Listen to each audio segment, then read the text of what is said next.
I don't even like wine, but guess what? You're gonna like it. I need some cheese. What's up, guys? This is Barnabas, aka Mac and Cheese, bringing you a game of Domination, another spawn trap on Bakara. Now, with this map, you want to have the B and C spawns. You want to spawn trap them in A, mainly because there's a lot of. It's very easy to kind of float between B and C. It's a lot closer together, so it's easier to basically maintain those two spawn points. And as they run from A, it's a lot harder to get to B or C. So if you start off on A like we just did here, I would suggest that send 1 or 2 people or 3 or 4 people directly to B, while one person grabs A. Because what you're going to want to do is you're going to want to try and flush them out of B as soon as possible, grabbing B and then forcing them to kind of basically push them around over towards A.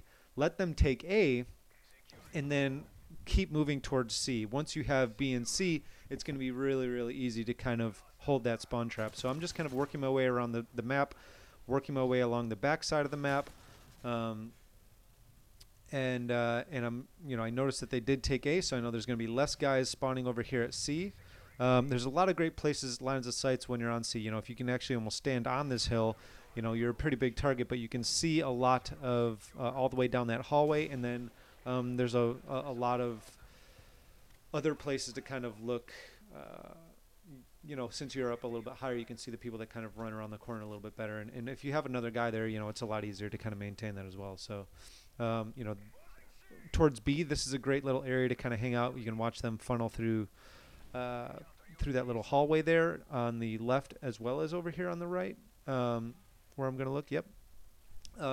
And a lot of times, you'll catch them either running up through these 2 spawn points towards B a lot of times, and it's a pretty easy kill. So now the main thing, again, B and C are just so much closer together, so it's a lot easier to basically, if I get in trouble at B or I hear that I'm losing C, it's really, really easy for me to run over and help with C. So just the sheer amount of time that it also takes from them to get from A towards B or from A towards C takes a pretty long time, at least a lot longer in comparison to B and C. So yeah, not to beat a dead horse, but yeah, B and C is what you want here. Now watch out for this white truck. A lot of times it'll just blow up, or people like to blow it up. I'm just trying to find a safe spot right now so I can call in the AGM.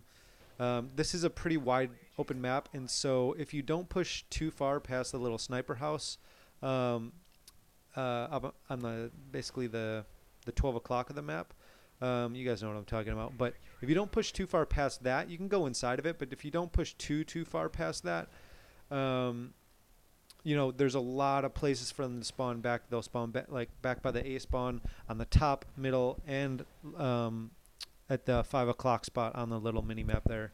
And I hope you guys don't mind. I put the map up here just to kind of leave it up there, get into the gameplay a little bit faster, so we don't necessarily talk about it. We can talk about positioning and things like that if that's more beneficial. But let me know what you guys think. If you guys like this kind of setup, or if you like it better when I kind of show positioning and things like that.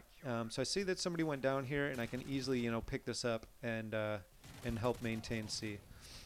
But yeah, getting back to what I was going to say, let me know what you guys think. If you like this and you want to get into the gameplay a little bit faster, or if you want me to basically just show you ideal positions, like put 2 people here, put 3 people here, put 1 person over here, floating back and forth, things like that. Let me know what is better for you guys, what you prefer, and I'll go from there. So yeah, I'm just kind of patrolling this building, trying to get a little bit of cover in here. A lot of times people like to camp and snipe up there, but you'll see that majority of my team is all back here. Nobody's like really running around pushing towards A, but it's really easy, so you can set up somebody right here. They can kind of head glitch over that. I'm trying to look for this guy. I'm right over there to the right. There's that ledge where you can kind of head glitch, and you can kind of either look all the way down to the helicopter, or you can kind of look. There's another spawn point over there that's a little bit closer to see. Sometimes the computer spawns in there. Now, with the new kind of patch, the spawns are a little bit wonky, so you can maintain spawn traps, but it is a lot more difficult. I feel like you have to be very, very patient. You have to basically set up and not move. I mean, it turns Domination into a super, super camp fest if it wasn't already, you know? You have to be super, super diligent if you want to maintain the spawn trap. If not, a lot of times, people get impatient, or they just kind of want to push up. They want to get in some action, especially on the bigger maps. And the computer is going to spawn people behind them now, like just all over the place randomly. The spawns are really kind of goofy. So just be aware that with the new spawns after the last patch, you have to watch your back. A lot of times, like the computer will just spawn people right around the corner from you. And especially if you don't have very many people, floating in the back. Like I've said on the previous commentaries, where you have somebody, like in this case, we have B and C. If we don't have somebody floating in the back almost at all times, the computer will most likely now spawn somebody back there. So this was pre-patch. This is a game pre-patch, so it was really easy to kind of maintain this. But that's the general idea. You want B and C on this map because it's really easy to float between the two. I get sniped in my butt right there, and I know that guy's up there. So I'm probably going to go for a revenge kill like a dummy. And yep, I got killed. Of course, he's sitting up there with Dula from J9s, which is total lame sauce, but whatever.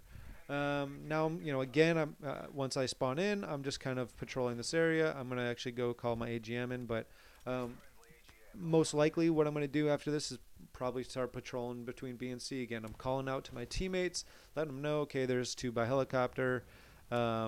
They're spawning, where they're spawning back by A. I don't say they're spawning at A because that's pretty redundant and pretty obvious, but I'll say, they're spawning top of the map or whatnot, construction side or street side, things like that. That just basically gets them ready. Tell them, 2 people kind of going up the middle. You always want to, if you have eyes in the sky, it's always best, again, I'm sure this is common sense, but it's always great to relay down, be communicative with your teammates, and let them know where guys are at, so that basically they can either head in that direction and be set up so when they do start pushing, or at least have an awareness of where they're what routes the other team is taking at the moment. So yeah, again, really easy to just patrol back through these little houses back here. I tend to like to pick up another secondary just in case. But yeah, that's about it for Bakara. I mean, there's a lot of little nasty spots. Like right here, you can basically move up or anywhere around that big dumpster and find a nice head glitch to look down that hallway. If you like sniping, you can get up in that building. There's always good snipe opportunities there. There's this little brick wall right here that's always great to head glitch. Sometimes you'll get lucky and get a bunch of noobs in the other team that'll go in the helicopter, and you can just kind of pick them off. And then, yeah, over by B, there is the long hallway. There's this little area where you can just kind of keep popping around. You can wait here. You can go to the other side by that car that I was at the beginning of the game. But you see is like they really don't have too much of a chance, as they got to funnel through those 3 or 4 areas to get over to B and C. And you'll see, through this match, we maintained B and C very, very easily for the entirety of this match. So that's kind of what you want to do on this match. Try and find yourself a little head glitch area. Don't stray too far. It might look like kind of boring gameplay, but I'm helping maintain a win here. I'm not running over into A. I'm not trying to kind of go rogue or anything like that. I'm just going to patrol these areas, make sure that stuff's safe. When you see a guy go down, be cautious. Know that, okay, there's a guy in the area. Somebody obviously just, I think, threw a knife at me, it sounded like. But yeah, just be cautious. Now, it's 192 to 124. We could potentially still lose if we got triple capped, but once you get into the 190s, I feel like then if you want to, go crazy, go wherever you want on the map, do whatever you want to do, as long as your team is capable of at least maintaining 1 flag for the rest of the match. So that's Bakara. I hope you guys got something out of this. Pretty straightforward, pretty simple. And yeah, let me know what you guys think about the little mini map thing there, or how you like it run. But thanks for watching. See you next time.